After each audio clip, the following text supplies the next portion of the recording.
Il est 10h29 et c'est parti, top départ. Nous sommes ensemble jusqu'à 13h pour décrypter, analyser et surtout débattre de l'actualité. Et on commence avec une question qui concerne aujourd'hui des millions de Français.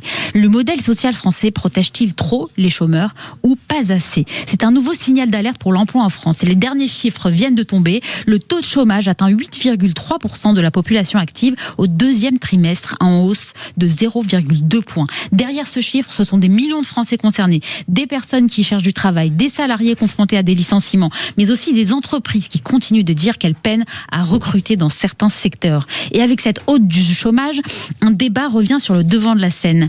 Est-ce que notre système d'assurance chômage protège assez les personnes qui perdent leur emploi, ou est-ce qu'au contraire, il est si généreux qu'il peut parfois décourager la reprise d'activité ? Amis auditeurs, dites-nous ce que vous en pensez. Est-ce que vous avez déjà connu une période de chômage ? Est-ce que vous l'avez vécu difficilement ? Est-ce que vous avez reçu des aides qui étaient trop généreuses, pas assez généreuses? Est-ce que vous connaissez des gens autour de vous, disons-le, qui en profitent? Amis auditeurs, appelez-nous, racontez-nous, 0826 300 300, 0826 300 300. Et aujourd'hui, on en débat avec la fine fleur de nos invités du jour. Najwa El Haïté, bonjour. Bonjour Noémie, bonjour à tous. Vous êtes docteur en droit public et auteur de Maître, sortez-moi de là chez Mareuil Éditions. Philippe Bouriaki, bonjour. Bonjour. Vous êtes conseiller municipal d'Orly, conseiller régional d'Île-de-France et 3e vice-président de France Écologie. C'est ça. Et Alexandra Spinner, bonjour. Bonjour Noémie, bonjour à tous. Vous êtes enseignante déléguée spéciale en charge du décrochage scolaire à la région Île-de-France. Le débat s'annonce passionnant et ça commence tout de suite sur Sud Radio. 10h-13h, les débats de l'été, Noémie Aliwa. Je vais me tourner vers vous, Philippe Bouriaki. Est-ce que vous considérez que ces chiffres du chômage qu'on vient d'avoir, qui montrent qu'il y a une hausse du nombre de personnes qui recherchent un emploi dans notre pays, est une nouvelle difficile ? Est-ce que ça montre surtout l'échec de la politique de l'emploi en France ? Ça montre un échec global. Si on cible un seul secteur, on fait fausse route. Il faut regarder ce qui se fait autre part et faire un retour d'expérience. Il y a des métiers sous tension. Vous l'avez dit, il y a des entreprises qui ont du mal à recruter, il y a 500 000 emplois qui ne sont pas pourvus, et des secteurs sur lesquels on n'innove pas assez pour pouvoir avoir demain les fleurons de l'industrie française. Je pense surtout aux nouvelles technologies, à l'intelligence artificielle, entre autres. Et donc, par conséquent, lorsque vous combinez tout cela, vous retrouvez des gens qui font, et je ne critique personne, mais fac, sciences économiques, sciences politiques, sciences de l'anatomie, sciences sociologie, et derrière, qu'est-ce qu'il y a comme emploi ? Rien. Donc vous avez des gens, vous allez surqualifier, bac plus 3, bac plus 4, bac plus 5, qui se retrouvent derrière, on leur propose des emplois qui sont pas adaptés à leur situation. Et puis il y a une différence de culture. En France, on a quand même peut-être sur le modèle des fonctionnaires cultivé l'emploi unique à vie. Maintenant, ça n'existe plus. Il faut être capable de s'adapter, se remettre en question, et puis utiliser les ressources des formations pour pouvoir faire autre chose et aspirer à autre chose. Sauf qu'on est pris souvent dans l'engrenage de la vie au quotidien, de la vie de famille, qui font qu'on est dans un certain confort, dans une certaine simplicité, et donc se remettre en question ou se challenger, c'est pas forcément évident pour tout le monde. Donc, quand vous combinez tout ça, vous retrouvez avec des gens qui parce que des accidents de parcours, l'entreprise ferme, un déménagement, et ils pensent qu'ils sont faits que pour un seul métier, prédestinés, et qui sont pas capables de faire autre chose. Et donc c'est pour ça que je dis c'est plusieurs facteurs, et y compris dans l'éducation. Je prends par exemple le modèle hollandais. Le modèle hollandais, dès que vous sortez de la primaire, on vous teste sur plusieurs secteurs. Et on voit où est-ce que vous êtes le plus prédestiné à obtenir les meilleurs résultats. Et dans ces cas-là, l'aiguillage de l'orientation est faite. Et dernier point, parce que je vais être trop long, et je vais aussi laisser la place aux femmes, et aujourd'hui je suis en minorité. Et c'est vrai, je voulais dire que on cultive toujours l'excellence et on oublie les métiers manuels et surtout les filières de bac professionnel qui ne sont jamais valorisées, alors que quand vous avez un bac pro, dès que vous sortez, vous avez souvent un emploi. Alexandra Spinner, est-ce que vous pensez qu'en France, les aides sont trop généreuses ou pas assez ? Est-ce qu'elles participent à faire en sorte de faciliter cette situation-là de chômage ? Alors, moi, je suis attachée à notre modèle social français. Voilà, je crois que j'aime pas trop toujours cette petite musique du chômeur profiteur. Moi, je connais beaucoup de cas de licenciés qui ont 50, 55 ans, des situations extraordinairement difficiles. Alors oui, le travail doit payer plus que les aides. Là-dessus, on est d'accord, et c'est là-dessus qu'on doit évidemment innover. Notre modèle social doit être un tremplin et non pas un refuge. Ça, je crois que c'est important de le dire. Et oui, Philippe l'a dit, il faut aussi que nos formations soient des formations qui se mènent vers l'emploi. Ça, c'est un sujet c'est un peu l'angle mort de nos politiques éducatives. Une formation universitaire, elle doit amener à un emploi. Voilà. Et ça, malheureusement, on n'est pas tout à fait. Il y a des pays qui sont beaucoup plus dynamiques dans ce domaine. Donc notre modèle social peut être très généreux, mais l'équité, ça consiste aussi à affiner en fonction du chômeur qu'on a en face de soi. Un gamin, un jeune de 20, 30 ans, s'il refuse un emploi, typiquement, pourquoi pas arrêter les aides sociales. Je parle là d'un exemple très concret. Mais quelqu'un qui a 55 ans et qui trouve pas d'emploi et qui refuse un emploi qui est très, très, très, très en dessous de ce qu'il a connu pendant toute sa carrière, non. Vous voyez, je pense qu'il faut se méfier avec ces formules-là, parce que moi, j'aime pas la chasse aux pauvres, j'aime pas la chasse aux chômeurs, et je trouve que notre modèle français, on a plutôt de quoi s'enorgueillir. Mais évidemment, le débat actuel qui est de dire, le travail doit... Moi, c'est ce que je défends dans ma famille politique. Le travail doit évidemment payer plus que l'assistanat. Ça, c'est une évidence. Najwa Alaïté. Alors moi je rejoins ce qui vient d'être dit par Alexandra, c'est-à-dire que moi je suis profondément attachée à notre modèle social, et force est de constater que ce modèle social permet aux chômeurs d'éviter l'effondrement de leurs revenus, mais pas leur déclassement. Pourquoi ? Parce que il y a des chiffres qui sont parlants, c'est-à-dire que 1 chômeur sur 3 vit sous le seuil de pauvreté. C'est une réalité aussi. Donc l'objectif, et ça a été dit par Philippe et Alexandra, c'est d'accompagner vers l'emploi. Être indemnisé, en tous les cas, on peut pas être indemnisé sur de très très longs mois. D'ailleurs, cette durée a été réduite.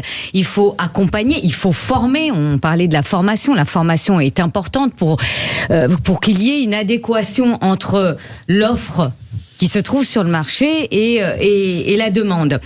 Et puis, j'indiquais également que il faut accompagner, je pense notamment aux bénéficiaires du RSA. Souvenez-vous que depuis le 1er janvier 2025, le bénéficiaire du RSA doit signer un contrat d'engagement de 15 heures, oui, on prévoit 15 heures d'activité par semaine. Et ça, c'est hyper important, parce que un bénéficiaire du RSA ou un chômeur ne peut pas, entre guillemets, se complaire dans une situation où il s'isole, et je pense précisément aux bénéficiaires du RSA où il n'y a aucune activité sociale. D'ailleurs, on sait très bien que l'activité permet de créer du réseau, de se mettre en contact, de bénéficier aussi d'opportunités. C'est ça aussi, les rencontres.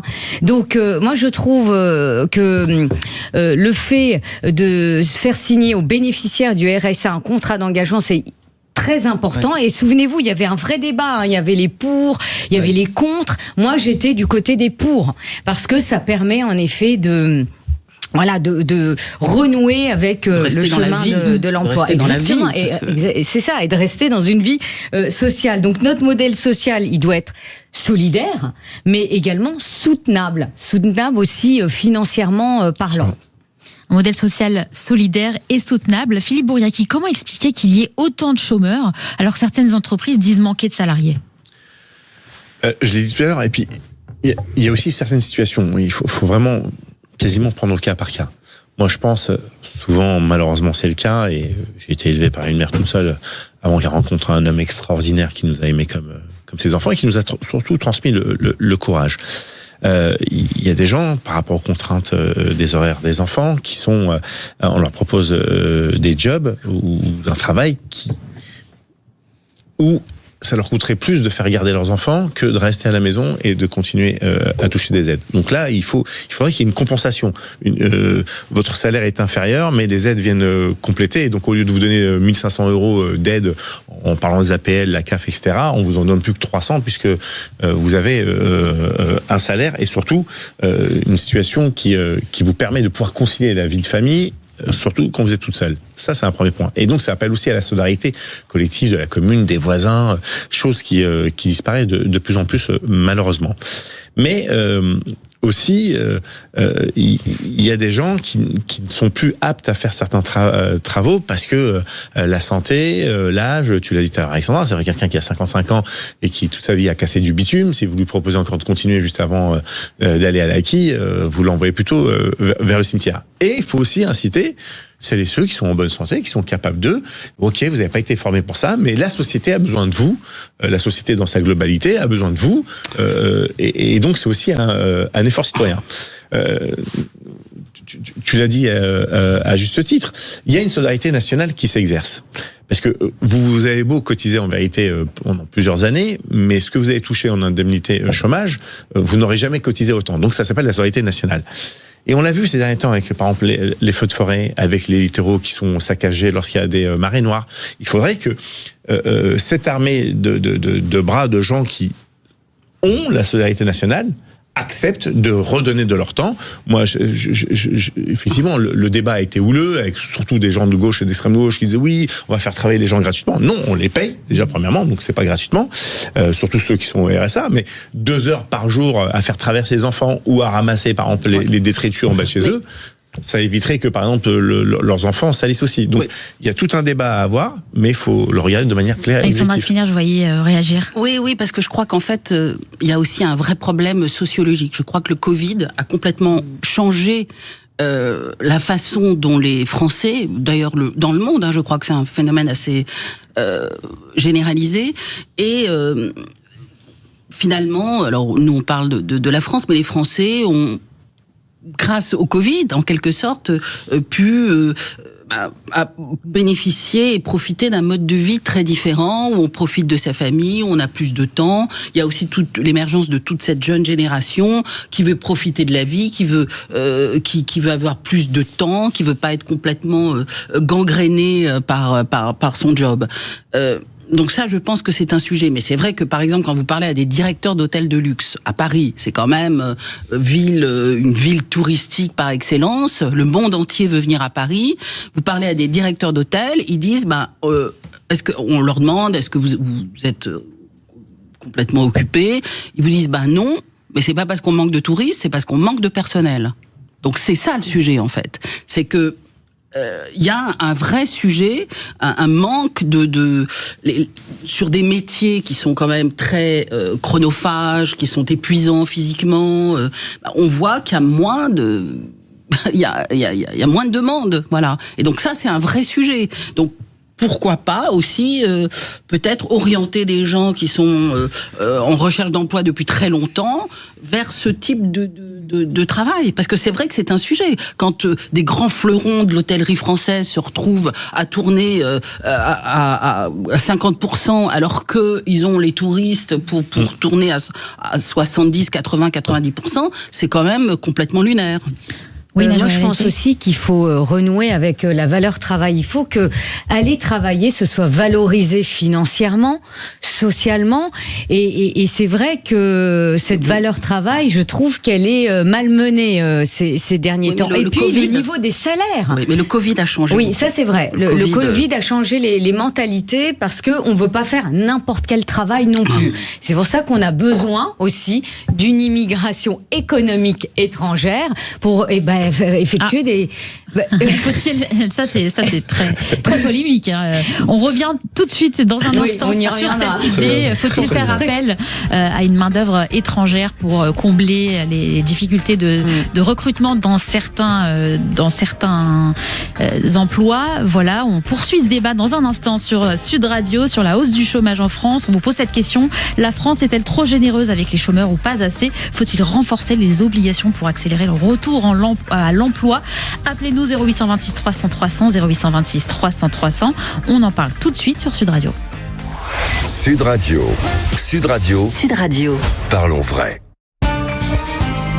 10h-13h, les débats de l'été, Noémie Aliwa. Et il est 10h45 sur Sud Radio. On est toujours avec Alexandra Spinner, Philippe Bouriaki et Najwa Alaïté. Je reviens vers vous, Najwa, parce que vous avez dégoupillé une grenade il y a quelques instants. Vous parliez justement de cette idée, au fond, qui serait intéressante de faire appel, une vieille idée d'ailleurs qui revient régulièrement sur le devant de la scène dans les débats. Est-ce qu'il faut faire appel à l'immigration illégale pour combler les difficultés de recrutement dans certains emplois, dans certains secteurs ? Alors, je vais vous dire, même Madame Meloni a fait appel à une immigration économique dans des métiers en tension. Donc la réalité, elle est aussi là. Hein. Il faut s'adapter aussi à un contexte où, dans certains métiers, vous avez de plus en plus de difficultés. Je pense notamment au BTP, mais même au monde agricole où le besoin aussi de main d'œuvre est extrêmement important. Et quand on voit aussi bien l'Italie que l'Espagne, ils font appel, et là je pense au monde agricole, à une main-d'œuvre marocaine. Donc elle existe déjà. Alors il y a ceux comme monsieur Pedro Sanchez qui crée un appel d'air, et là je peux y mettre quelques réserves, c'est-à-dire où il régularise 500 000 sans papier, et là vous voyez ce qui s'est passé à Ceuta où du coup cette décision... Là c'est de l'idéologie, c'est différent. Oui, exactement, ouais. C'est différent. Et si je prends l'exemple de Madame Meloni, c'est une immigration économique choisie. Et en fait, il faudrait que la France... Parce qu'une immigration zéro, je vais vous dire, ça n'existe pas, c'est démago pour moi. Alors on vous dira le Japon, etc. Sauf que moi, je ne connais pas la situation économique du Japon, ce besoin de main-d'œuvre dans certains secteurs en tension. Je l'ignore, donc je ne vais pas parler du Japon. Mais la réalité, c'est que dans certains pays européens, il y a ces besoins-là où il y a des métiers en tension, il y a des secteurs en tension, et il faut y répondre. Alors, l'immigration, elle doit être choisie, et je reviens à la France. La France, on a l'impression, et c'est les chiffres qui le disent, hein, l'immigration, elle se fonde plus sur une immigration qui se base sur le regroupement familial que sur une immigration économique choisie. Et c'est là tout le problème. Écoutez, vous êtes très nombreux à réagir au standard 0826 300 300, 0826 300 300. Est-ce que les aides sont trop généreuses en France ou pas assez au regard de l'augmentation du chômage qu'on constate depuis aujourd'hui? Parmi vous, Karina. Bonjour Karina. Oui, bonjour Noémie. Bonjour Karina, bonjour, vous nous appelez de Corse. Vous nous appelez de Corse. Tout à fait. Alors pour vous, il faut faire la différence entre la jeune personne qui accepte un emploi et les seniors. C'est ce que disait tout à l'heure Alexandra Spinner, c'est-à-dire qu'il faut faire de la distinction sur ce sujet? Oui. Parce que je vais vous parler d'un cas concret, le mien. Je vais bientôt avoir 60 ans. Je suis partie de Paris et je suis arrivée en Corse. Et j'essaye de trouver un travail, mais j'ai été cadre dans toute ma vie dans le commerce. Et là, impossible, même en tant qu'employé de libre-service, rien. Ils me répondent pas. C'est-à-dire que ça fait 2 ans et demi que vous poursuivez les démarches pour essayer de trouver un emploi, et on vous propose rien du tout, ou on vous propose des emplois qui sont en dessous de vos qualifications? Non, mais même, je les accepterai. Là, je suis employé libre-service dans un magasin. Et en CDD, parce que c'est de bouche à oreille. Ouais, mais vous voyez, c'est ce type de témoignage qui nous oblige à être très prudent dans ce qu'on peut dire dans ces débats et pas à céder à la démagogie. Voilà. Là, typiquement, c'est le... Merci pour votre témoignage. C'est typiquement le type de situation dont je parlais tout à l'heure. Voilà. Alors qu'est-ce qu'on fait là? Vous voyez, il y a pas d'abus, il y a rien du tout. Il y a une situation quand même de grand désespoir. Et voilà, ça nous oblige à être très prudents quand j'entends des grandes déclarations accusatoires moi ça me plaît pas. Voilà, je le dis. Je suis très attachée à la valeur travail. Le travail doit être émancipateur, mais on ne peut pas expliquer que madame elle ne profite de rien, hélas, et heureusement, fort heureusement, qu'elle bénéficie de la protection de notre modèle français. Karina, est-ce que ces aides vous permettent de vivre, ou est-ce que c'est tout juste? Entre parenthèses, je suis un cas particulier parce que comme j'ai été cadre, je bénéficie d'une indemnité bien, quoi. Donc, mais là, ça va arriver à terme, et vu déjà les recherches que j'ai déjà faites, et que mon chômage arrive à terme, je ne sais pas comment je vais faire. Oui. Et vous avez poursuivi les démarches, vous envoyez des CV, vous cherchez, vous cherchez à être recruté de toutes les façons possibles. Vous étiez dans quel secteur, Karina ?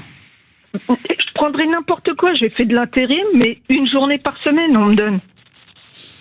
Et c'est à cause de votre âge, selon vous, ou de votre expérience ?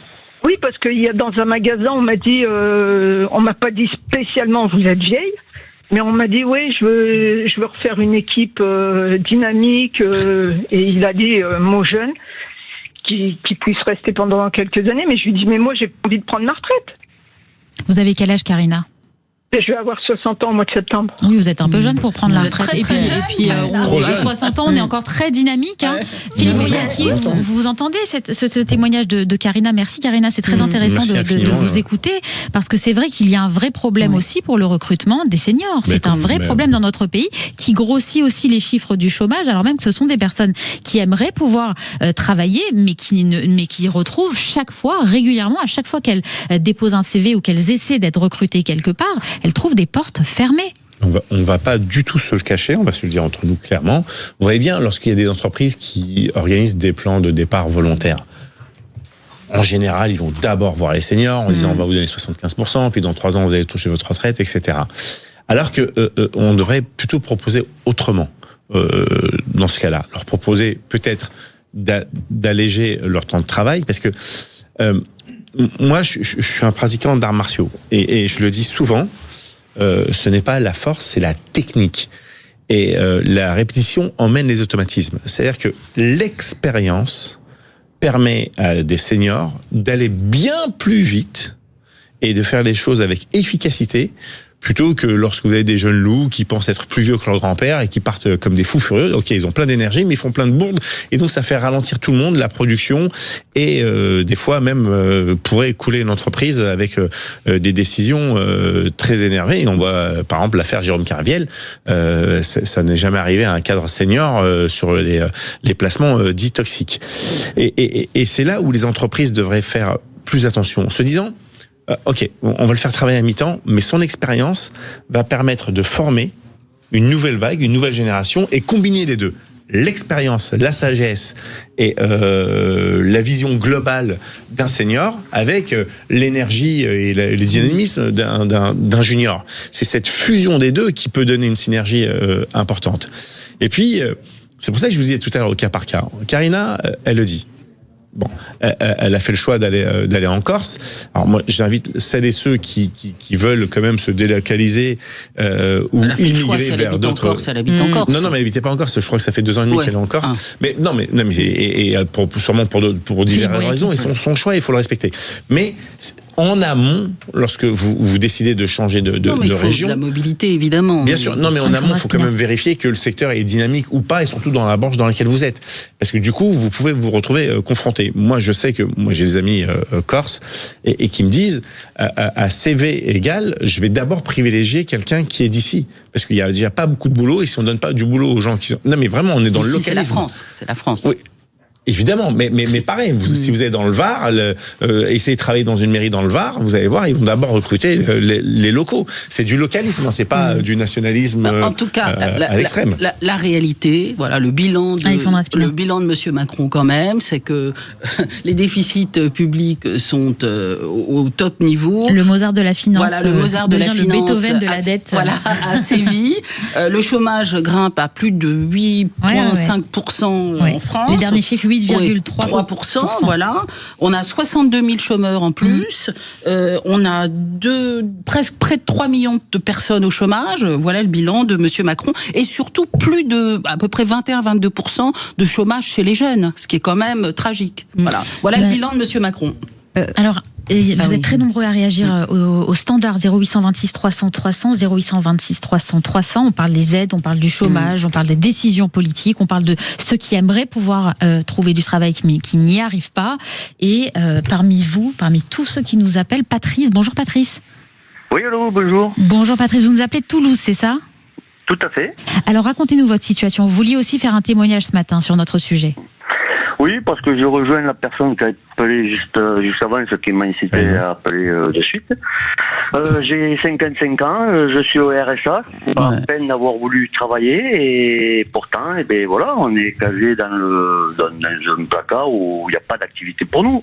Parce que je pense que notre expérience pourrait apporter beaucoup, à part que peut-être que par rapport à un jeune, on est moins docile, on sait un peu plus ce qu'on souhaite et on est un peu plus déterminé. Par contre, on a des compétences qui, à l'heure actuelle, plus ça va, moins il y en a chez les jeunes. Racontez-nous, Patrice, vous avez quel âge et vous travaillez dans quel secteur ?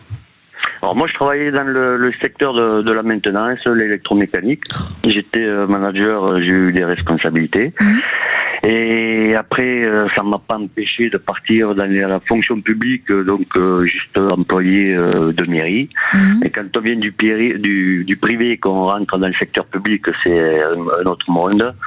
Ça m'a été insupportable qu'il n'y avait pas l'activité nécessaire au travail rendu. Et malgré ça, dans les secteurs publics, on ne m'a pas gardé parce que je revendiquais quand on est, ça travaillait pas assez. Donc c'est pas une question de vouloir travailler, c'est quand on est même dérangeant si on demande à ce que ça travaille plus dans certains secteurs d'activité. Vous avez quel âge, Patrice, si c'est pas indiscret ? 55.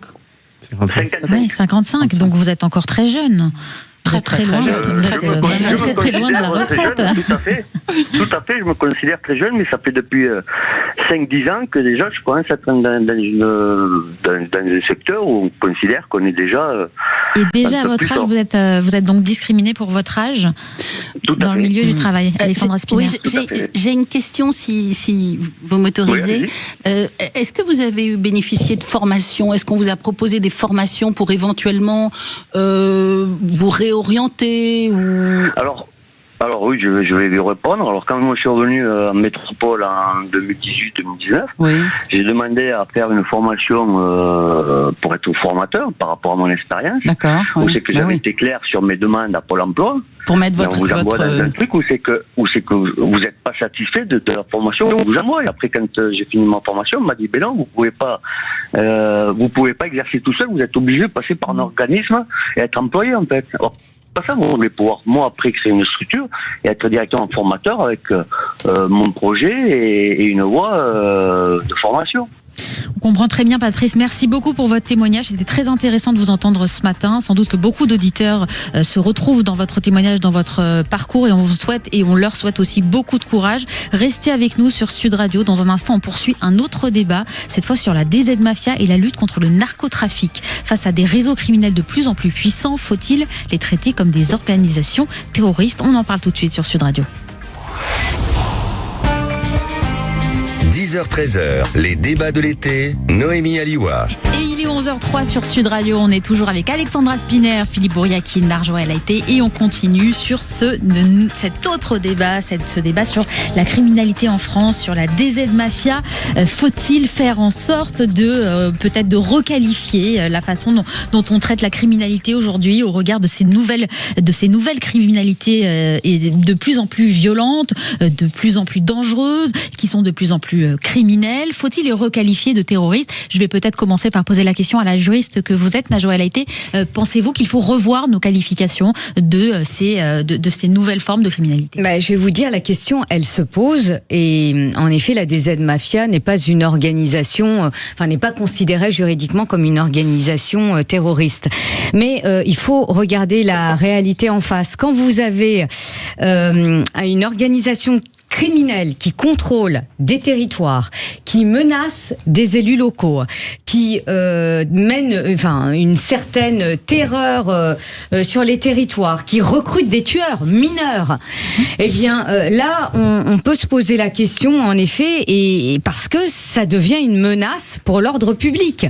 Et à partir du moment où ça devient une menace pour l'ordre public, il faut se dire, est-ce que notre arsenal juridique est suffisant ? Et force est de constater on peut se poser la question parce que, alors, on peut dire que là, il y a eu des arrestations quand même importantes. Hein. Ce sont des bonnes nouvelles, notamment l'un des fondateurs de la DZ Mafia, et ce qui prouve que la coopération internationale est indispensable. Et là, je pense notamment avec l'Algérie. Ils ne sont pas encore aux mains de la justice française, si non, parce que l'Algérie n'extrade pas ses nationaux. Et donc, à aujourd'hui, c'est vrai que aujourd'hui, parce qu'ils ont la double nationalité, ils sont français et algériens.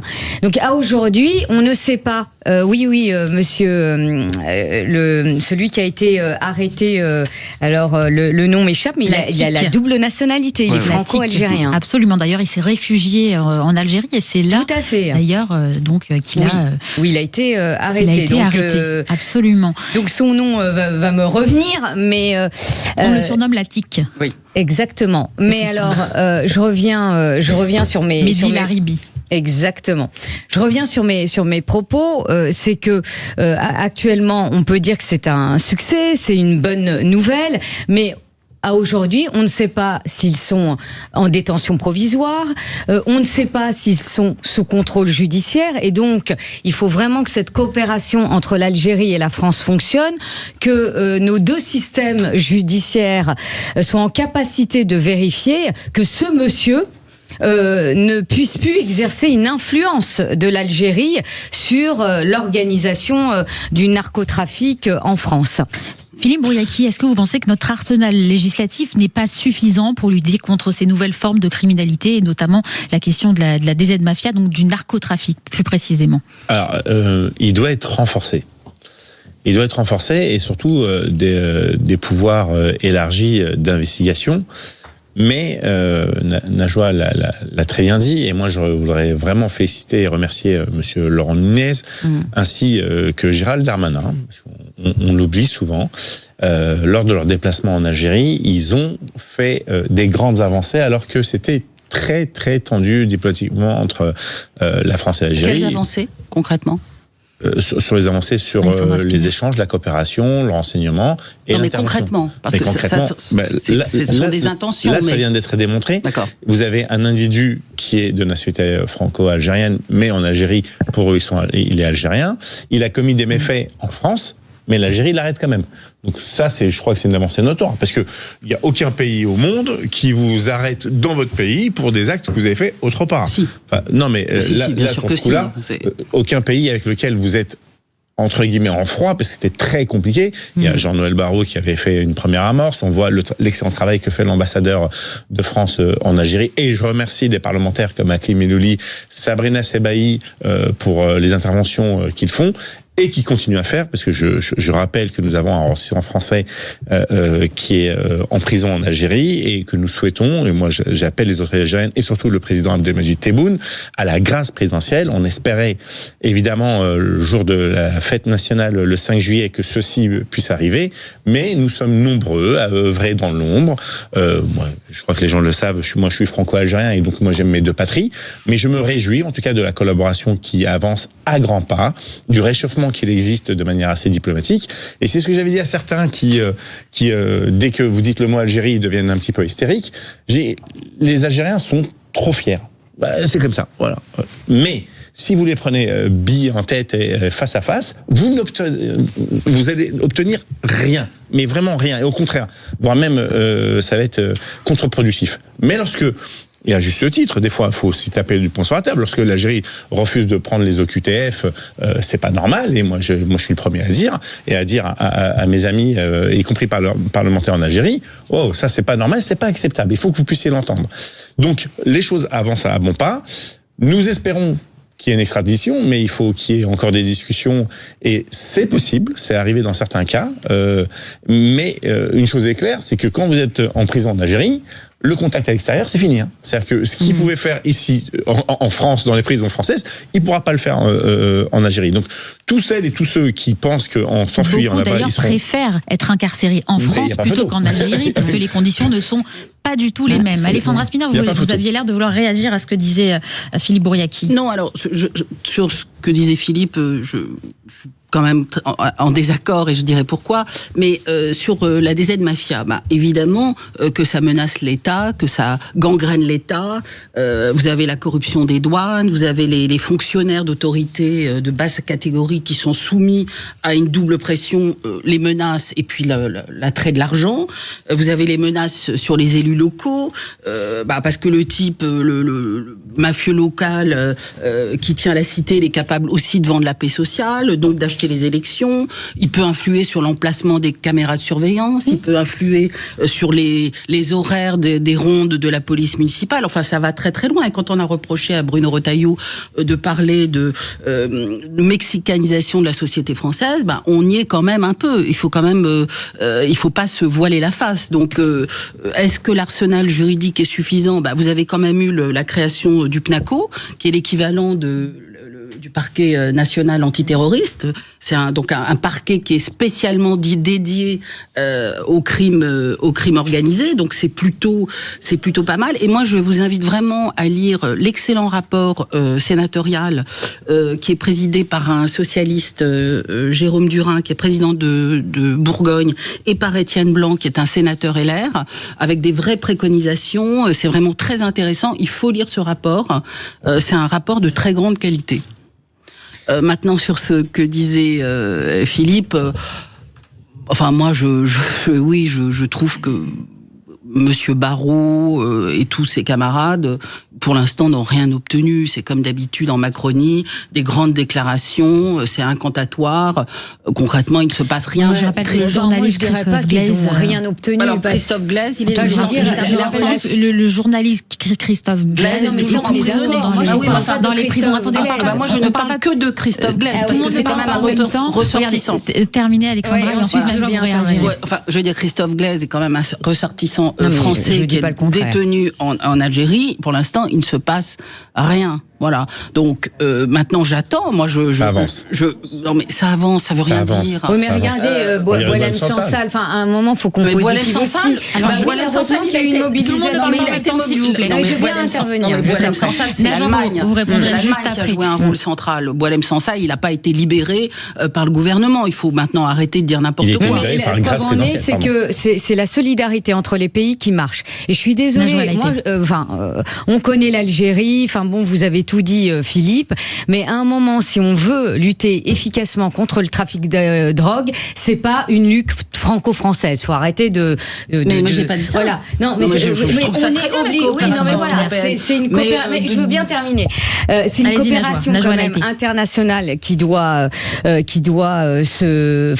continuer, être pérenne. Et c'est vrai qu'on peut se réjouir quand même du réchauffement climatique. C'est un début. Vous avez raison, Alexandra. Pour le moment, c'est un début de réchauffement. Il faut des actes concrets. Je suis d'accord avec vous. Sauf que à un moment, faut que ça commence, ce réchauffement.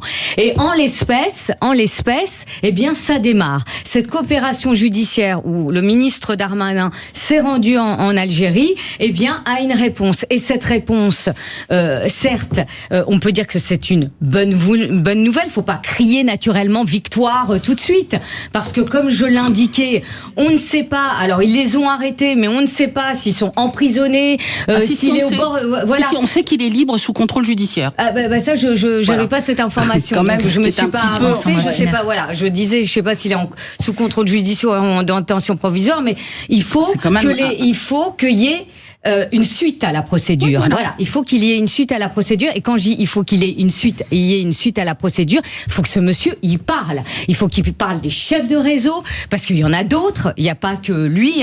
Lui est un des fondateurs, mais il y a des chefs de réseau. Il faut qu'ils disent comment tout ça s'organise, etc., etc. Et pour l'instant, on en est loin. Donc c'est un début. Et donc on peut se réjouir de ce début. Ouais. Philippe Bouriaki, vous pensez qu'il faut se réjouir de ce début où le problème est si grand, si large, si important qu'au fond il faut plutôt se rendre compte de notre, si ce n'est médiocrité, ou en tout cas du fait que nous n'avançons pas suffisamment rapidement sur ces dossiers de narcotrafic, à l'heure où quand même ça gangrène nos territoires et ça crée à la fois des souffrances pour les habitants qui le subissent au quotidien et même parfois des morts. Tout à fait, mais souvent souvent des Oui. morts. Ce n'est que de la chair à canon. Alors, Noélie, je me permettrai de reprendre le mot médiocrité parce que il mérisse le poil. Moi, j'ai beaucoup d'amis dans la police et la gendarmerie qui font un travail remarquable et avec des moyens vraiment dérisoires. Considérez, quand on voit certains pays, lorsque vous décidez de faire une guerre, les mots ont leur importance. Oui, mais ce qui manque, c'est la volonté politique. On met pas du tout en disent très ouvertement, ils n'ont pas les moyens. La volonté politique. La volonté, elle est là. Franchement, on a eu, moi, je le dis encore une fois, deux très bons ministres de l'Intérieur. Le premier, excusez-moi, c'est pas mon chouchou, mais j'ai beaucoup d'affection pour lui, c'est Gérald Darmanin. Réellement. Le deuxième, c'est Laurent Nunez. Ils sont extraordinaires. Mais si vous leur donnez pas les moyens, et si vous donnez pas les moyens aux copains qui sont sur le terrain, qui risquent leur vie, qui brisent leur vie de famille, qui font un travail de dingue et qui voient malheureusement sur des décisions de justice qui peuvent leur saper le moral, parce qu'ils n'hésitent pas, ils y vont. Et je pense aux potes de la BRI, du GIGN, du RAID, qui vont en intervention, qui risquent leur vie et derrière qui voient tout cet effort partir en fumée. C'est juste pas possible. Donc je me réjouis de ce début, même timide, ce léger pas, cet orteil, si on veut, entre la France et l'Algérie.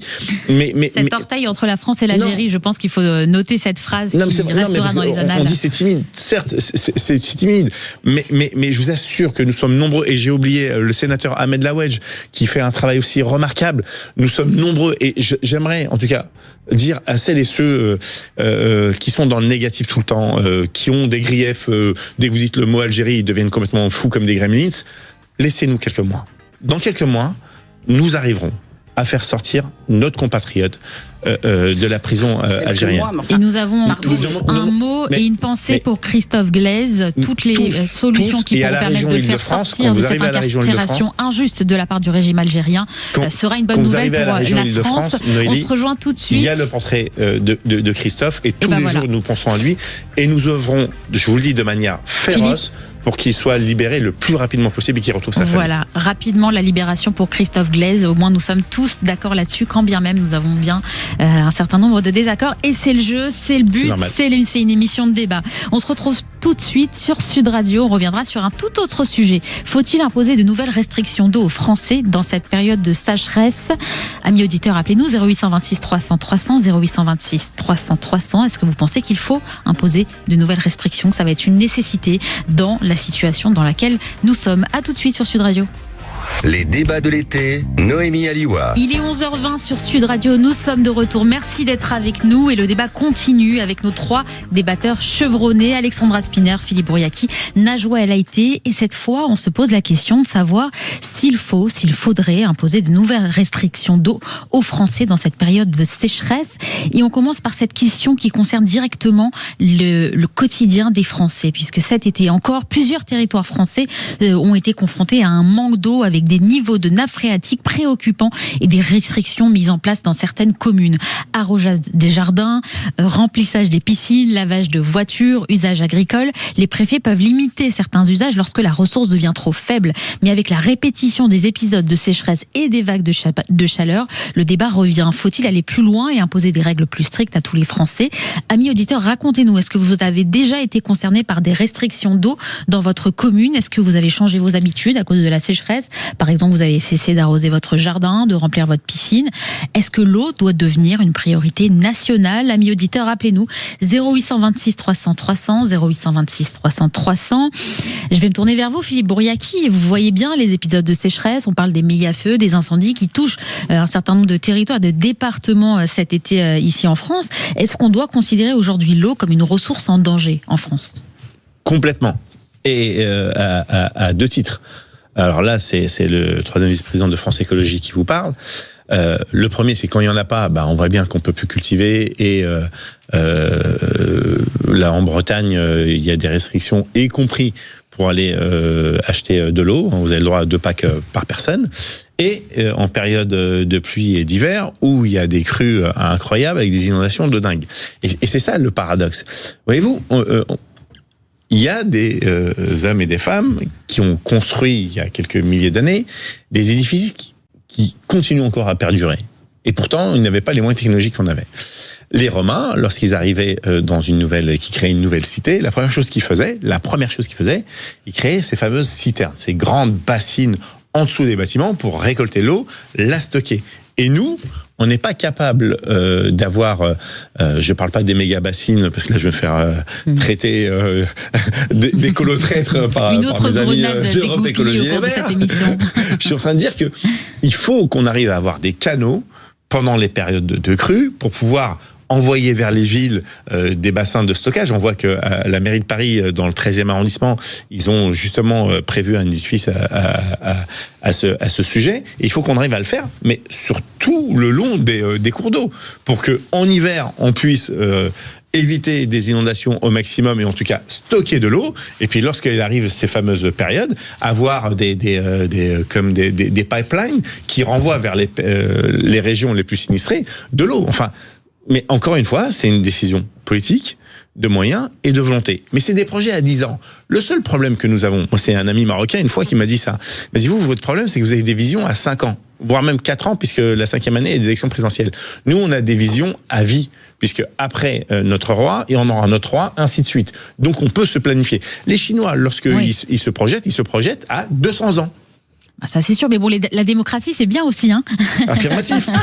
Affirmatif, mais ça serait bien qu'il y ait une continuité pour des présidents tous les 5 ou 7 ans, vous changer de temps en temps.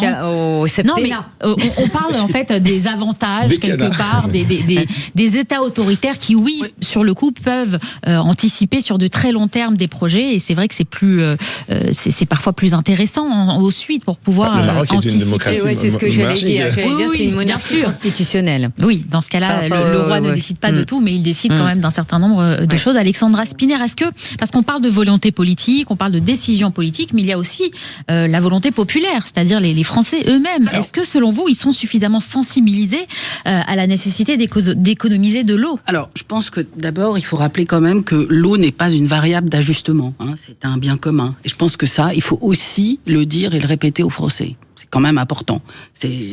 C'est pas quelque chose de si évident, voilà. Mais je crois que c'est la sobriété à laquelle on nous appelle. C'est quand même un peu ça. Il faut pas qu'elle soit punitive et aveugle. C'est-à-dire qu'on peut pas indifféremment traiter un agriculteur comme quelqu'un qui remplirait sa piscine dans des départements, des territoires où l'eau est insuffisante. Vous voyez, c'est toujours une question d'ajustement et de pratique de l'écologie en réalité. Je pense que c'est ça. Et c'est vrai, vous l'avez évoqué, le problème c'est qu'on n'anticipe rien. C'est-à-dire que le débat sur l'eau, on l'a toujours à partir du 5 août.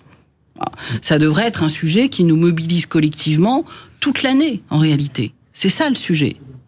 Mais ça peut pas être punitif. Voilà, les Français, je crois, ne sont pas prêts à accepter quelque chose de la gestion une gestion de l'eau qui soit punitive et injuste. Est-ce qu'il faudrait accepter de changer tout simplement nos habitudes, moins arroser, moins remplir des piscines, modifier certaines pratiques agricoles ? C'est sûr que c'est une responsabilité collective, c'est-à-dire que quand l'eau manque, il faut la préserver. Alors oui, il faut sensibiliser, il faut de la prévention, mais je rejoins ce que vient de dire Alexandra, c'est-à-dire qu'à un moment, en effet, l'écologie doit pas être punitive, c'est-à-dire que on doit pas considérer les Français comme coupables parce qu'ils ont arrosé 3 fleurs ou pris un bain, parce que je me souviens aussi du débat faut-il prendre un bain ou pas. Enfin, faut arrêter. L'écologie, c'est sérieux. L'écologie, c'est sérieux, et donc à un moment, il faut une véritable politique de l'eau.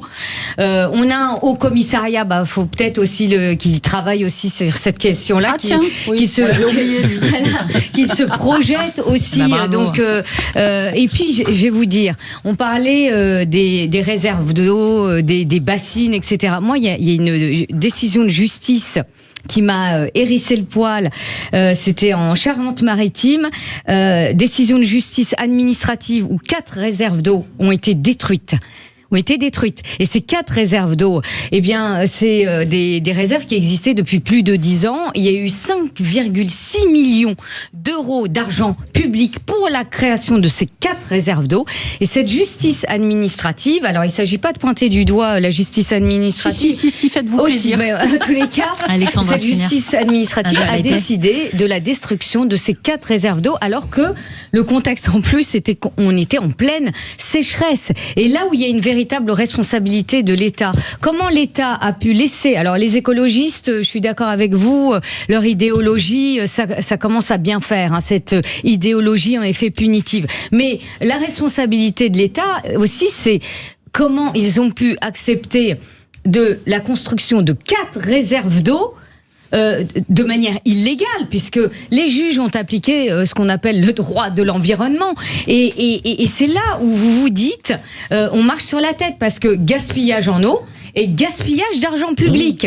Et donc, je reviens sur, à un moment, il faut une politique de l'eau sérieuse et anticiper tout cela. Restez avec nous dans un instant. On se retrouve, on poursuit ce débat sur Sud Radio. On vous posera la question, Philippe Bouriaki, parce que vous êtes justement vice-président de France Écologie. Est-ce que la France gère correctement sa ressource en eau, ou faut-il complètement revoir notre modèle? Vous avez un avis, une question, un coup de gueule, n'hésitez pas à nous appeler 0826 300 300, 0826 300 300. Dites-nous par exemple si vous avez décidé par exemple de ne plus remplir vos piscines au mois d'août, ou de le faire moins souvent, peut-être une fois par semaine plutôt que 2 ou 3 fois. Est-ce que vous arrosez moins votre jardin? Est-ce que vous avez intégré dans votre habitude, dans votre quotidien, des petits réflexes pour essayer de faire en sorte de limiter l'utilisation de l'eau? Dites-nous, 0826 300 300, 0826 300 300. On se retrouve tout de suite et on continue notre débat sur Sud Radio. 10h-13h, les débats de l'été, Noémie Aliwa. Et nous sommes de retour sur Sud Radio. Merci d'être avec nous. Il est 11h32 et le débat continue avec nos 3 débatteurs chevronnés, Alexandra Spinner, Philippe Bouriaki, Najwa El Laïté. Et je me tourne vers vous, Philippe Bouriaki, puisque vous êtes justement 3e vice-président de France Écologie. Vous avez sans doute un avis sur la question. On poursuit ce débat sur la question de l'eau, de la ressource de l'eau. Est-ce que les Français sont suffisamment sensibilisés à cette question? Est-ce qu'il faut imposer de nouvelles restrictions dans cette période de sécheresse? Appelez-nous d'ailleurs 0826 300 300, 0826 300 300 si vous avez vous-même changé vos habitudes, si vous avez décidé de ne plus remplir votre piscine aussi régulièrement qu'avant, si vous prenez moins de bains, si en tout cas vous avez mis en place des réflexes pour essayer de canaliser l'eau. Philippe Bouriaki, est-ce que vous pensez que les Français sont suffisamment sensibilisés à cette nécessité d'économiser l'eau dans une période de sécheresse particulièrement? Moi, je tiens à féliciter nos compatriotes parce qu'ils sont responsables. À chaque fois qu'il y a des ordonnances prises par des préfets, ils les respectent. Vous en avez toujours 2-3 à la marge qui sont un peu récalcitrants, mais globalement, les Français obéissent aux injonctions et ils savent que c'est pour l'intérêt commun et l'intérêt général. Je voudrais juste faire une précision tout à l'heure, Najwa, et à juste titre. Je comprends que dans l'inconscient des gens, quand on dit écologiste, on pense qu'à Europe Écologie Les Verts. Moi, j'ai fréquenté cette boutique pendant 28 ans. J'y ai passé de très bons moments. Vous avez adhéré à Europe Écologie Les Verts? J'étais adhérent pendant 28 ans avant de me faire liquider. Ah bah oui, la branche. Racontez-nous, on est entre nous là sur Sud Radio. Pourquoi vous avez été liquidé de Europe Écologie Les Verts? Selon la légende, être un lieutenant de Yannick Jadot pendant la campagne présidentielle n'était pas de bon augure. Et donc moi, vous étiez proche de je suis d'ailleurs toujours très proche de Yannick Jadot, même si pendant ma liquidation, il a été un petit peu pieds et poings liés. Vous savez, je trouve toujours des séquences atténuantes lorsque vous êtes candidat et que vous êtes engagé sur votre propre nom sur le financement de campagne. Si vous bougez une oreille, les autres, ils sont sans pitié. Mais je ne demande pas aux amis d'agir comme moi j'aurais agi avec eux. C'est mon ami, ça restera mon ami. C'était le meilleur candidat qu'on avait. Et il avait une vraie vision de l'écologie pragmatique. L'écologie, parce que lui, c'était un député européen et à l'Europe, personne n'a une majorité. Donc, il faut faire des consensus. C'est-à-dire que vous avez des majorités par texte. Et c'était ça la vision de Yannick Jadot, de créer la maison commune avec toutes les succursales écologistes du centre, de droite, de gauche, etc. Malheureusement, ce projet n'est pas arrivé à terme, mais je ne désespère pas qu'un jour ceci puisse revenir. Et donc, j'ai vécu de très belles années. J'ai rencontré des gens, je vous dis, vraiment formidables dans ce parti, et aussi un sectarisme clair en disant, il faut toujours aller dans la radicalité, être celui qui va le plus loin pour pouvoir être entendu et être vu. Malheureusement, l'écologie, c'est pas ça. L'écologie, elle est globale. L'écologie, elle est multimodale. Elle voit plusieurs choses en même temps. C'est pas que uniquement ce qu'on a dans notre assiette. C'est ce qu'on respire. C'est comment on travaille, comment on consomme. C'est ça l'écologie. Et donc, nous, en tout cas, à France Écologie, je pense que nous sommes des écologistes pragmatiques. J'ai une pensée pour notre ami Yann Verling avec l'écologie positive, vous voyez, ou l'écologie autrement avec Bouteau. Il faut arrêter de vouloir absolument culpabiliser celles et ceux qui, au quotidien, subissent le dérèglement climatique. Il faut les accompagner, leur donner une vision, et puis surtout être capable de se remettre en question, parce que des fois je peux peut-être me tromper. J'ai ma vérité, vous avez votre vérité, peut-être qu'elles sont incompatibles, ou peut-être qu'en les fusionnant, c'était le Dalai Lama qui disait, si vous avez une pièce et que j'ai une pièce, on se les échange, on a toujours une pièce. Si vous avez une idée et j'ai une idée, si on se les échange, on a 2 idées. Donc il faut être capable de s'asseoir. Vous avez vu, on cite le Dalai Lama ce matin sur Sud Radio. Profitez-en. Je n'étais pas prête là. On a un peu de culture, allez, France Écologie. Bravo. Mais non, mais ce que je veux dire par là, c'est que dès qu'on dit le mot écolo, c'est un rebrousse-poil, et je le vois bien au quotidien avec les copains et les copines que je rencontre, y compris des gens qui sont proches de moi et qui font l'amalgame entre la radicalité de Sandrine Rousseau et qui a pris en otage une grande partie du parti, et y compris Marine Tondelier qui veut essayer d'exister, à faire des clashs avec Elon Musk, grand bien lui fasse, mais ils nous desservent. Et ils desservent la cause. Et ça, c'est fatigant, c'est épuisant, parce qu'on se retrouve à ramer. L'écologie, c'est global et c'est sérieux, mais il faut aussi être capable de s'asseoir avec des agriculteurs et entendre leurs revendications, qui nous disent mais moi si j'arrose pas, je peux pas te donner à bouffer. Et donc là, franchement, quand on parle du ventre, il faut l'entendre. Et c'est pour ça que je disais, c'est dans sa globalité, il faut avoir une vision à 10-15 ans. Et je demande moi aux prochains élus qui vont prendre la nation en charge de ne pas regarder que leur lorgnette, de regarder l'intérêt national. Et c'est pour ça que moi j'ai appelé un gouvernement d'union nationale, un petit peu comme le général de Gaulle à la sortie de la guerre a entendu le Conseil de la Résistance. Et il était capable de s'asseoir avec ses ennemis communistes, mais qui étaient résistants avec lui contre les nazis, et dire bon, ok, on n'a pas toujours tort, mais vous avez peut-être des choses qui sont intéressantes. Est-ce que c'est pas un peu optimiste dans la mesure où même la gauche ne réussit pas à organiser une primaire à gauche et la droite ne réussit pas non plus à organiser une primaire à droite? Si vous n'avez pas d'espoir et pas d'optimisme, qu'est-ce qui nous reste, Noélie? Donc moi je suis peut-être ce fou joyeux au milieu de tous ces pessimistes, mais j'y crois. Et tant qu'il restera une femme ou un homme qui continuera à y croire, il y aura cette lueur d'espoir, il y aura ce petit rayon au milieu des ténèbres. Mais il n'y a pas que les ténèbres. Moi, c'est pas ce que je vois. Moi, je vois toutes les intelligences collectives. Et vous savez, vraiment 30 secondes. J'ai été formaté à l'idéologie de gauche que les gens de droite, ils étaient affreux et abominables. Depuis que j'ai rencontré Patrick Caram, Valérie Pécresse, Alexandra, je me suis dit, mais putain, mais je me suis trompé. Il y a une ressource extraordinaire, ces gens-là, et ils m'ont accueilli, mais vraiment comme des leurs, en me disant, viens avec ta singularité. Et pas du tout d'ostracisme en disant tu viens de gauche, t'es un afro-écolo, on parle pas avec toi. Et j'ai fait avancer des choses, et j'ai avancé sur d'autres sujets sur lesquels j'étais pas franchement en phase, et me disant j'ai peut-être eu tort. C'est pour ça que je vous dis, l'intelligence collective nous oblige, si on aime notre pays, si on aime nos concitoyens, à nous asseoir et à trouver des solutions globales. Alexandra Spinner, on vous a fait une petite déclaration là sur Sud Radio, une petite déclaration. Je lui fais souvent des déclarations de fidélité, d'amitié. Grand faible nous avons tous été témoins de cela. Alexandra Spinner. Oui, je confirme, à droite on n'est pas sectaire.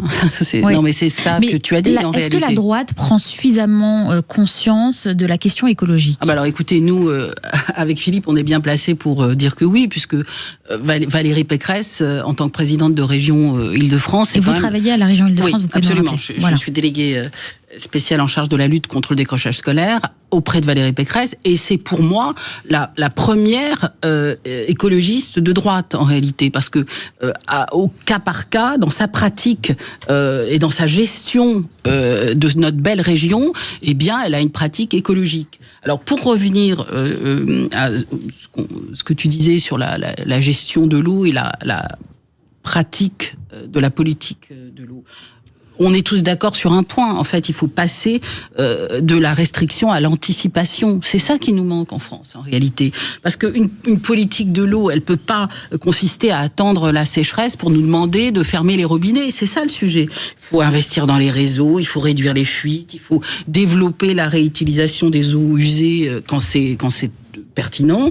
Et puis, il faut améliorer stockage, quand c'est possible, à la fois sur le plan écologique, et c'est des sujets que tu connais bien, Philippe, et sur le plan hydrologique.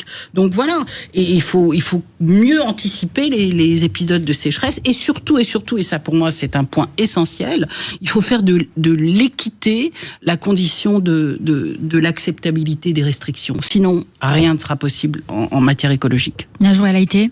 Tout a été dit, hein. Anticiper, c'est le nerf de la guerre. C'est pour ça que je parlais de ce haut commissariat. On attend un rapport sur ce point-là qui nous aiderait en termes d'anticipation. Mais c'est vrai que l'eau devient de plus en plus une denrée rare, on va dire, dans le monde. Hein. On parle même, certains spécialistes et experts, d'une guerre prochaine de l'eau, puisque l'eau est considérée comme l'or blanc. Donc oui, au niveau naturellement national, il faut préserver cette denrée rare, il faut sensibiliser, prévenir, mais surtout évitons l'écologie punitive. Voilà. Mais est-ce que les Français, vous pensez, vont accepter qu'on leur demande de se restreindre sur certaines, par exemple les agriculteurs? Est-ce que si demain on leur dit pour des raisons écologiques, on va vous demander d'utiliser moins d'eau, ce sont les derniers auxquels on doit le demander. Est-ce que vous pensez que ce sera accepté, Alexandra Spinner?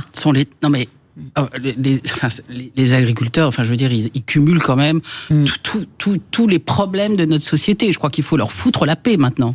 Tout simplement, arrêtons d'emmerder les agriculteurs. Donc, les restrictions, oui. Écoutez, parlons des piscines, parlons de tout ce qu'on a évoqué jusque-là, et arrêtons avec les agriculteurs. Mais vous pensez que ça va être facile? C'est ça la question. Est-ce qu'il y aura une acceptation de la part des Français si on leur dit, si c'est équitable, pour des raisons évidentes écologiques, il va falloir changer vos habitudes? L'équité, c'est ça. La condition d'acceptabilité. Si vous expliquez aux agriculteurs qui doivent arroser moins et qu'à côté les piscines débordent, non, ça n'est pas acceptable. Et les Français sont pas bêtes. Les Français comprennent très bien ce qu'il est urgent de faire ou de ne pas faire. Moi, je fais confiance aux Français. Et faire confiance aux Français. Aux Français. Le bon sens français, quelque chose qui existe et qu'on oublie trop souvent. Le bon sens français, le bon sens populaire, c'est peut-être le début de la solution à cette crise écologique et à cette sécheresse qu'on est en train de vivre en ce moment, un peu de courage politique.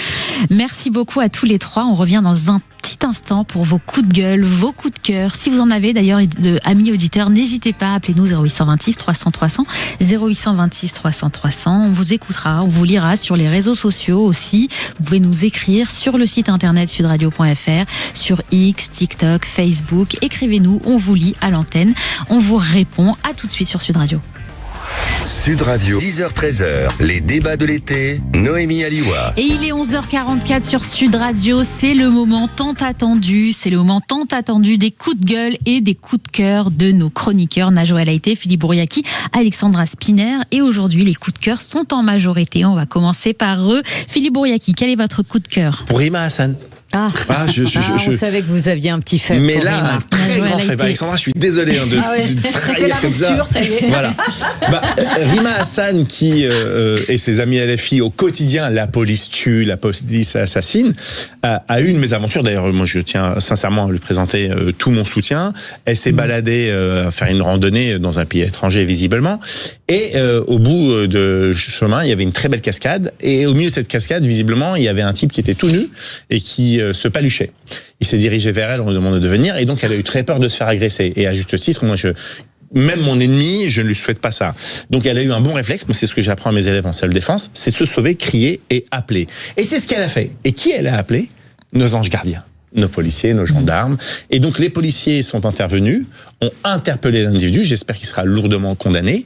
Mais Rima, je suis heureux de constater que, comme nous, maintenant, tu peux dire que la police ne tue pas, mais elle sauve des vies. Et en l'occurrence, elle vient de sauver la tienne. Najwa, merci à nos anges gardiens. Merci à nos anges gardiens. Najwa, c'est un classique, ça, de la part des députés de la France Insoumise, européens ou français d'ailleurs. C'est-à-dire d'avoir des discours finalement assez anti-police, mais lorsqu'ils en ont besoin, on se souvient de Louis Boyard, souvenez-vous, député de la France Insoumise de la même façon, qui avait dit, crier à l'Assemblée nationale, la police tue, et qui ensuite s'était retrouvé menacé pour une raison politique, et qui avait ensuite étaient sous protection policière. Et là, on voit la même chose avec Grima Hassan. C'est-à-dire qu'en fait, au moment où on a besoin de la police, on est bien content qu'elle soit là. Eh ben exactement, on est bien content que la police soit là quand on a quelques difficultés, surtout quand on se fait agresser. Oui, c'est toute la contradiction d'LFI, j'ai envie de vous dire. C'est un discours qu'il porte en tant qu'élu, c'est-à-dire que la police tue, la police est barbare, qu'il existe aussi dans la police un racisme systémique. Tout ce discours-là, on l'entend de leur part, mais on voit que ce discours n'a aucun sens en réalité, n'a aucun sens. Et sert surtout une idéologie qu'il porte à l'Assemblée nationale et sur les plateaux télé.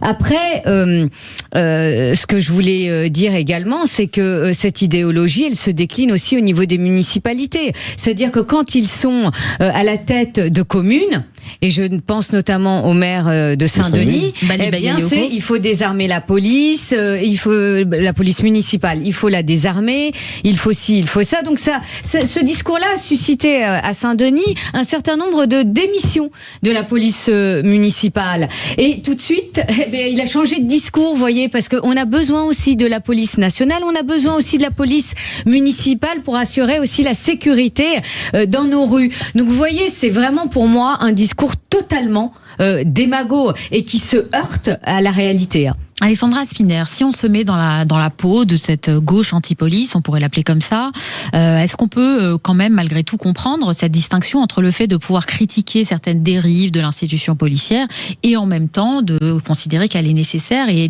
d'en avoir besoin dans des situations critiques? Alors écoutez, les dérives de la police, il faut arrêter, elles sont complètement à la marge. Il faut arrêter avec ce terme générique, les dérives de la police. On a une police en France formidable. On a une police qui est soumise à une tension terrible, notamment dans des territoires perdus de la République. Nous, on le voit bien, Philippe Lecé à la région, par exemple, avec nos brigades de sécurité dans les lycées, qui sont demandées par les proviseurs et qui sont systématiquement critiquées par la gauche régionale. Donc, il faut arrêter cette posture totalement délirante et totalement irréaliste.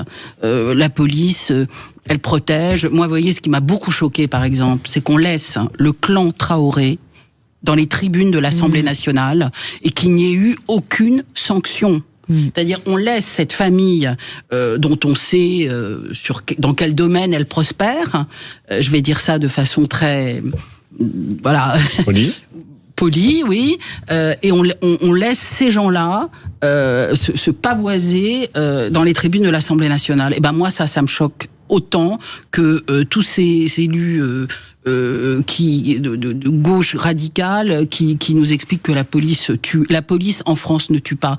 Parlez-en aux Américains. Demandez, quand on est noir américain aux États-Unis, ce qu'on doit. Moi, je me souviens d'un ami qui est prof à l'université aux États-Unis et qui apprenait à son petit garçon comment se comporter quand on est arrêté par la police. Eh ben, c'est pas le cas en France, vous voyez. On peut tous être arrêtés par la police. Il y a forcément des comportements déviants. Ça peut arriver, on est d'accord, mais arrêtons de critiquer la police. Arrêtons. Arrêtons de critiquer la police. C'est votre point de vue, on l'a bien entendu. Merci Alexandra Spinner. D'ailleurs, vous avez la parole. On va continuer avec votre coup de cœur du jour qui concerne un chanteur américain, c'est ça ? Un chanteur que j'aimais beaucoup déjà, Boy George. Alors, pour ceux qui ne connaîtraient pas, c'est britannique, oui. Britannique. Chanteur britannique extraordinairement talentueux. C'est de la pop reggae. Alors, il a eu un groupe qui s'appelait Culture Club, pour ceux qui connaîtraient, et qui en ont la nostalgie comme moi. Mais ce qui fait que Boy George occupe l'actualité aujourd'hui, c'est qu'il a composé une chanson qui s'appelle We'll Dance Again, et qui fait donc référence à tous ces jeunes gens qui ont été massacrés le 7 octobre à l'occasion du festival Nova, le plus grand massacre depuis la Shoah. On a vu des jeunes gens qui étaient là pour danser, pour s'aimer, pour faire la fête, qui ont été massacrés avec dans une barbarie la plus absolue. Et il a composé donc cette chanson en hommage à ces jeunes gens avec ce message d'espérance. On dansera à nouveau. On vaincra le terrorisme islamique et on pourra à nouveau s'amuser, boire, faire la fête, danser, s'aimer. Et j'aimerais dire à la surprise générale, mais non, hélas, pas du tout à la surprise générale. Il y a eu une espèce de déferlement de haine contre lui, absolu, sur les réseaux sociaux.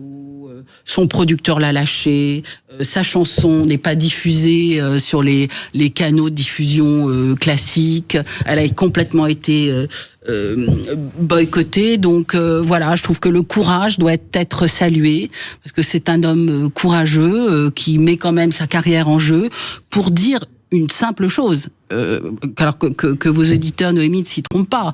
Il ne dit rien d'autre que je rends hommage aux victimes du massacre du 7 octobre.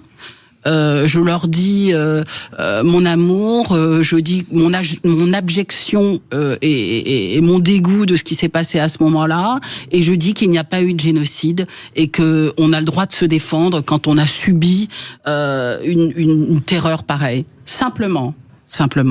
Et ça a déchaîné. Il devait se produire dans une pièce de théâtre où il devait être le roi. Il devait prendre le rôle du roi Hérode dans une super production comédie musicale sur Jésus superstar. Il y avait une telle manifestation devant le théâtre qu'il a dû renoncer à prendre ce rôle.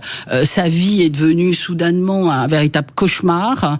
Et voilà, l'antisémitisme déferle sur les réseaux sociaux, dans nos sociétés, partout dans le monde, avec une virulence abjecte. Najwa Laïté, est-ce qu'il faut saluer le courage de Boy George ? Bien sûr. Et ce qui est regrettable, c'est qu'on constate qu'il y a une recrudescence de l'antisémitisme en France et dans le monde. En France, en 2025, on dénombre plus de 1300 actes antisémites. Donc c'est un chiffre vraiment très très préoccupant. Et puis on peut regretter et trouver scandaleux que des artistes ne puissent même pas se produire parce que juifs, voilà, parce que de confession juive. Pensons à Barbara Butch. Mais exactement, et à d'autres. On salue affectueusement Amir aussi. Et le puis, très bel Amir. Vous avez un artiste britannique qui lance un message de paix et d'amour. Et d'espérance. Et d'espérance. Et la réponse, c'est la haine, c'est les menaces, c'est le fait aussi qu'on l'empêche de se produire et donc d'exercer son activité artistique.